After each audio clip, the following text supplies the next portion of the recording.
Hello everybody, this is Girish Shende and today we are going to discuss on economics, which is a very crucial and important part in economics.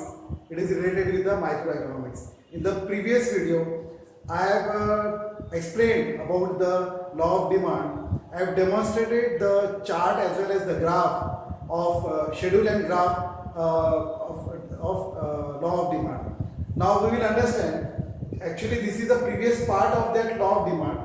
We will see that what is there in the previous part of that law of demand. So here we are concerned with factors affecting demand. So I have written over here all the factors which affect the demand. So in the initial stage we have the price. So when the price rises, the demand of the commodity falls, and vice versa. Here I have written the price. Price affects the demand. How it affects? Price falls, demand increases, and when the price rises, the demand decreases. In the same way, income is also very important factor. Here, when demand rises with income, when the income is raised, when there is a increase in income is raised, then the demand will also increase. Because due to the income, the purchasing power of the consumer also rises and he demands more. So with the increase in income, the demand also increases. Then the other factor, the third one is the population. Here population is also affect the demand. How it affects? When the number of people or the population grows, the demand for that necessary goods and essential goods and all the goods, it also increases. So with the population, with increase in population, demand for goods and services will rise. Right? Then we have the fourth factor is taste, habits and fashions. Here I would like to tell you about when the taste, when there is an introduction or innovation or discovery of new taste has taken place in the market. So due to taste also the demand increases. Then in the same way, the habits, it may be a moral or immoral habit. So the habit also increases the demand. Suppose a cigarette smoker, he is having a habit, and chewing tobacco is also a habit. So with the increase in habits, the demand also increases. In the same way, fashion. Suppose there is a fashion of cotton jeans. Now in the colleges and in the institutions, the cotton jeans are preferred by the people. So the cotton jeans will be preferred more than other jeans. So fashion also increases the demand. It affects in markets, right? So here the next one is the price of substitute and complementary goods. For example, tea and coffee, they are substitute to each other, and car and petrol, they are not substitute but they are complementary goods. So substitute means tea and coffee.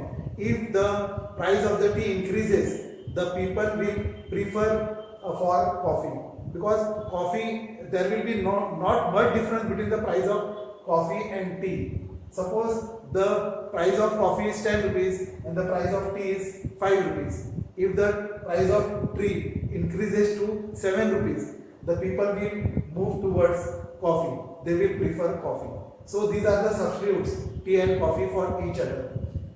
Similarly, car and petrol, they are complementary goods. So without petrol, the car cannot work or it cannot run. And without petrol, you cannot use the car. So they are complementary to each other. With the rise in the price of car, the demand for petrol will decrease. Because if the price of car increases, the people will not purchase car and there will be no demand for petrol, and vice versa. Similarly, distribution of income. Here distribution of income is very important. It holds very important in the nation. So unequal distribution of income and wealth leads to less demand for goods and services. So unequal distribution definitely affect the demand of a commodity, right? Now for goods and services also, there is demand on the distribution of national income. Demand depends upon the distribution of national income and wealth. As I have told you, it affects the unequal distribution, it affects the demand, right, of goods and services. Now the next one is expectation about future price. Suppose for example, if the price of furniture is going to rise in future, so the people will demand now currently. If the if he thinks that if he forecasts that the price of that furniture will going to increase in future, so he will demand that commodity now only currently. So he will take decision accordingly.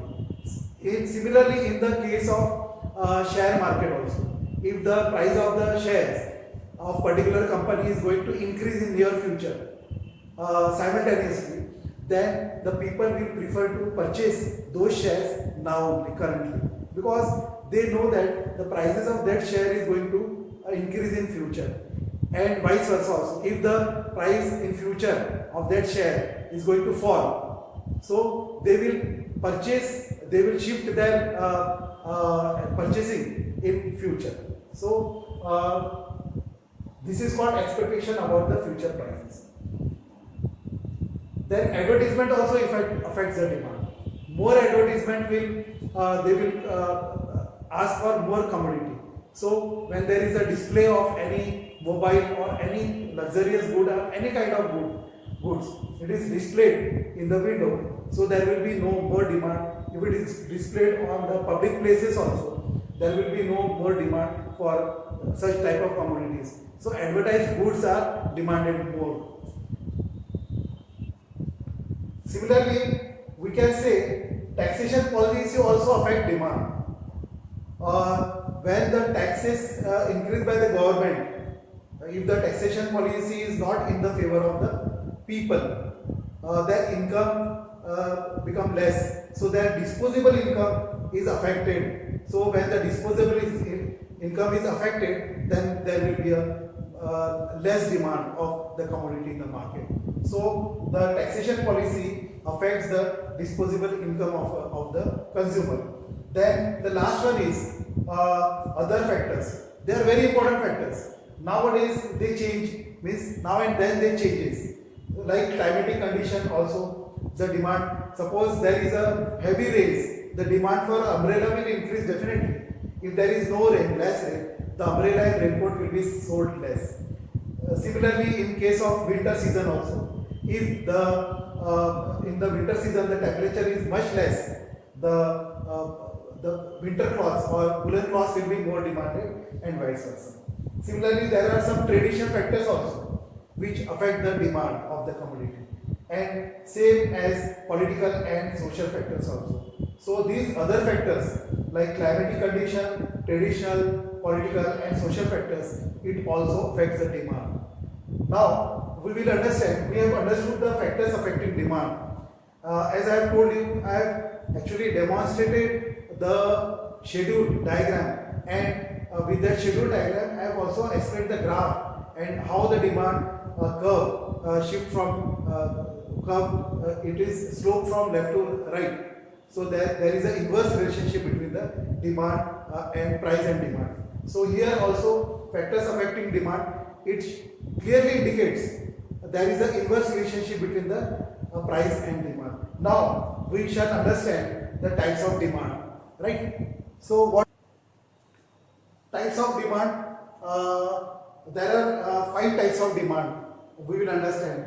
So first we will understand what is direct demand. So direct demand, commodity which is demanded directly by the consumer, like food, cloth, right? They are directly demanded by the consumer. It is also known as conventional demand. So you have to remember the direct demand is also known as conventional demand. Example, demand for food, clothes have direct demand. Now the second is type of demand is indirect demand. So the demand which is made indirectly, it is indirect demand. So what is this, we will see.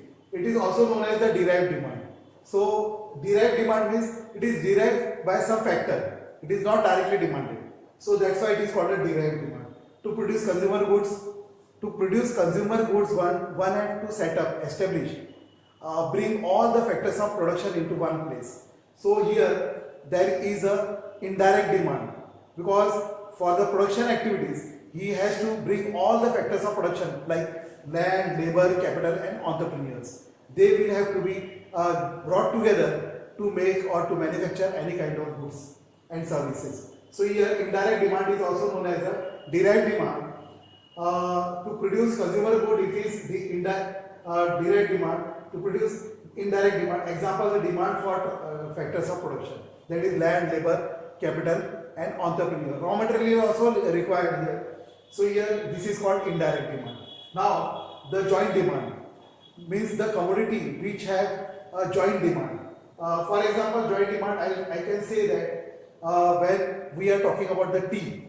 So for preparation of that tea, we need tea powder, sugar, milk, right? Such kind of water also we need, so etc. So we also put some other things also in the tea, like tea masala and all these things. So the demand for complementary good is joint demand. So complementary goods means what? I have already we have already seen in the factors affecting demand, car and petrol. So car and petrol, they are complementary goods. They are depend on each other. So they are demanded jointly. So joint demand, example we can have a car and petrol, refill and pen. So there will be a joint demand. Without refill, the pen will not work. Or without ink, the pen will not work. Or without pen, the ink will not work. So joint demand is there. When two or more goods are demanded jointly to satisfy a single need. Here it is very important. To satisfy a single need, two or more goods are demanded. Preparation of tea needs water, sugar, tea powder, milk, etc. The demand for complementary good is also joint demand. Now the next is type of demand is composite demand. So what is this composite demand? We will understand here. So demand for electricity. Electricity is used for several purposes. Coal is also used for several purposes. So the commodity which is used for several purposes, they can be shifted from one use to another use. This is called a composite demand. So the demand for commodity which is used for satisfying several wants at a time is composite demand. Example, demand for electricity. So I have written already the example I have given you. Then the next one is, the fifth one is competitive demand.